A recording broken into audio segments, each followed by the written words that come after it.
दोस्तों, star plus के show उड़ने की आशा के सेट पर आज जो हुआ है वो सिर्फ एक ड्रामा नहीं बल्कि एक बहुत बड़ा भूचाल है जो सचमुच में देशपांडे और देशमुख परिवार की नींव को हिलाकर रख देने वाला है।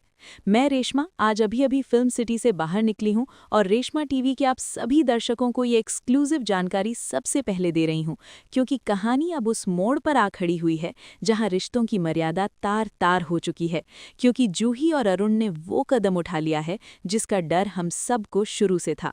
इन दोनों ने चोरी छिपे कोर्ट मैरिज कर ली है और इस शादी का सबसे भयानक अंजाम सचिन के गुस्से के रूप में सामने आया है, जिसने कोर्ट के बाहर ही ऐसा तमाशा खड़ा कर दिया है कि पूरा परिवार शर्म से पानी पानी हो जाएगा। ये सब कुछ इतनी तेजी से घटा कि किसी को संभलने का मौका तक नहीं मिला, लेकिन जो मंजर मैंने स्क्रिप्ट में पढ़ा और जो शूट होते हुए देखा वो रोंगटे खड़े करने वाला है।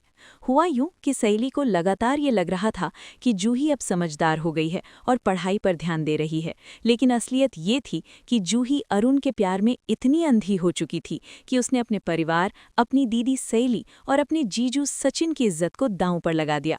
आज सुबह का जो सीक्वेंस शूट हुआ है उसमें दिखाया गया है कि जूही घर से कॉलेज का बहाना बनाकर निकलती है, लेकिन उसका रास्ता कॉलेज की तरफ नहीं बल्कि कोर्ट की तरफ जाता है, जहां अरुण पहले से ही वकीलों के साथ तैयार खड़ा था। ये सब कुछ इतनी खामोशी से हुआ कि किसी को भनक तक नहीं लगी, लेकिन कहते हैं ना कि झूठ के पांव नहीं होते। ठीक उसी वक्त सचिन, जो अपनी टैक्सी लेकर एक सवारी को छोड़ने उसी इलाके में गया था, उसकी नज़र एक जानी पहचानी स्कूटी पर पड़ती है और यहीं से इस महा एपिसोड की असली शुरुआत होती है। सचिन का किरदार ही ऐसा है कि उसकी छठी इंद्री हमेशा उसे खतरे का आभास करा देती है, खासकर जब बात सहेली या उसके परिवार की हो। जब सचिन ने देखा कि जूही की स्कूटी कोर्ट के बाहर खड़ी है तो उसका माथा ठनका, क्योंकि कॉलेज और कोर्ट का कोई मेल नहीं है। सचिन ने अपनी टैक्सी साइड में लगाई और अंदर जाने का फैसला किया, लेकिन जब तक वो अंदर पहुंचता बहुत देर हो चुकी थी। जूही और अरुण रजिस्ट्रार के सामने साइन कर चुके थे और एक दूसरे को वरमाला पहना चुके थे। वो मंजर कल्पना कीजिए, जब एक तरफ जूही और अरुण के चेहरे पर शादी की खुशी थी, उन्हें लग रहा था कि उन्होंने दुनिया जीत ली है, और ठीक उसी वक्त उनके सामने साक्षात काल बनकर सचिन खड़ा हो गया। सचिन की आंखों में वो गुस्सा था जो बरसों से शांत था, लेकिन आज अपनी साली की इस हरकत को देखकर वो ज्वालामुखी बनकर फट पड़ा। कोर्ट का प्रांगण, जहां आमतौर पर वकीलों और क्लाइंट्स की भीड़ होती है, वहां अचानक सन्नाटा छा गया जब सचिन की दहाड़ गूंजी। सचिन ने आओ देखा न ताओ सीधा जाकर अरुण का कॉलर पकड़ लिया और उसे वहीं सबके सामने जमीन पर पटक दिया। ये वो पल था जब जूही के पैरों तले जमीन खिसक गई, क्योंकि उसने सपने में भी नहीं सोचा था कि उसकी चोरी इतनी जल्दी और इतने भयानक तरीके से पकड़ी जाएगी। सचिन का गुस्सा सिर्फ इस बात पर नहीं था कि उन्होंने शादी की, बल्कि इस बात पर था कि उन्होंने सहेली के भरोसे का कत्ल किया है। मैं फिल्म सिटी में इतने सालों से काम कर रही हूं, लेकिन सचिन के किरदार में आज जो रौद्र रूप मैंने देखा वैसा शायद ही पहले कभी देखा गया हो। उसने अरुण को पीटना शुरू कर दिया और वहां मौजूद भीड़ तमाशबीन बनकर वीडियो बनाने लगी, जो कि आज के जमाने की कड़वी सच्चाई है। सचिन चिल्ला रहा था, उसका गला बैठ गया था, लेकिन उसका हाथ नहीं रुक रहा था। जूही रोते हुए सचिन के पैरों में गिर पड़ी, गिड़गिड़ाने लगी कि अरुण को मत मारो, वो अब मेरे पति हैं। लेकिन पति शब्द सुनते ही सचिन का पारा साथ में आसमान पर पहुंच गया। सचिन के लिए ये शब्द बहुत मायने रखता है और उसे लगा कि एक आवारा लड़का जिसके पास ना कोई काम है ना कोई भविष्य, वो उसकी साली का पति कैसे बन सकता है।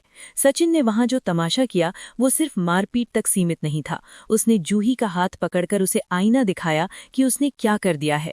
कोर्ट के गार्ड्स और वकीलों ने बीच बचाव करने की कोशिश की, लेकिन सचिन, जिसे हम सब जानते हैं कि वो जब गुस्से में होता है तो किसी की नहीं सुनता, उसने सबको पीछे धकेल दिया। उसका मकसद साफ था, इस शादी को वो नहीं मानता और वो जूही को वहां से घसीटते हुए घर ले जाने की जिद करने लगा।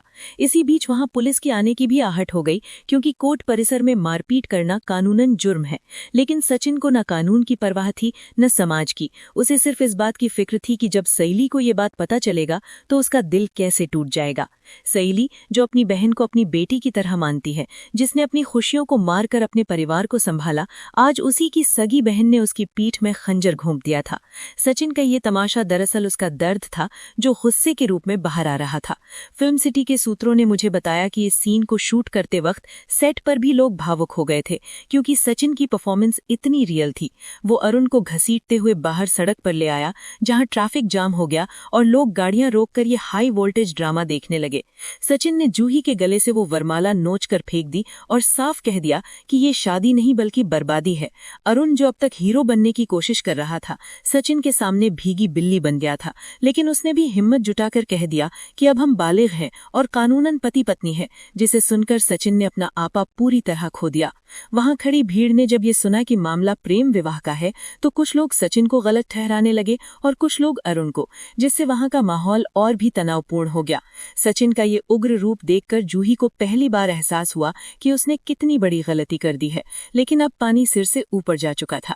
सड़क पर हो रहा ये तमाशा अब रेशमा टीवी के दर्शकों को आने वाले एपिसोड में देखने को मिलेगा, लेकिन असली कहानी तो अब शुरू होगी जब ये खबर घर तक पहुंचेगी।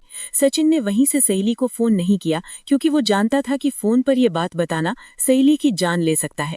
उसने फैसला किया कि वो इन दोनों को, जूही और अरुण को, गाड़ी में डालकर सीधा देशपांडे निवास ले जाएगा। सोचिए, एक टैक्सी जिसमें आगे सचिन बैठा है गुस्से से उबलता हुआ और पीछे की सीट पर सहमे हुए जूही और अरुण बैठे हैं, माहौल कितना भयानक होगा। सचिन का प्लान है कि वो पूरे परिवार के सामने इनका सच खोलेगा और सबके सामने इनसे सवाल करेगा। ये सफर कोर्ट से घर तक का किसी सजा से कम नहीं था।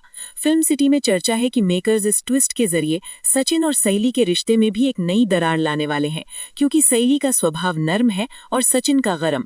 जब सचिन घर पहुंचेगा और जिस तरह से वो जूही को परिवार के सामने पेश करेगा, वो तरीका शायद सहेली को पसंद ना आए, लेकिन सचिन की नीयत साफ है। वो नहीं चाहता कि उसकी साली की जिंदगी एक ऐसे लड़के के साथ बर्बाद हो जो उसके लायक नहीं है।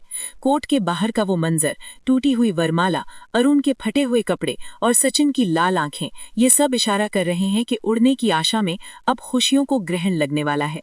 मैंने खुद देखा कि कैसे निर्देशक ने इस सीन में सचिन के अकेलेपन को भी उभारा है, क्योंकि इस वक्त वो अकेला है जो परिवार की रक्षा के लिए विलन बनने को भी तैयार है।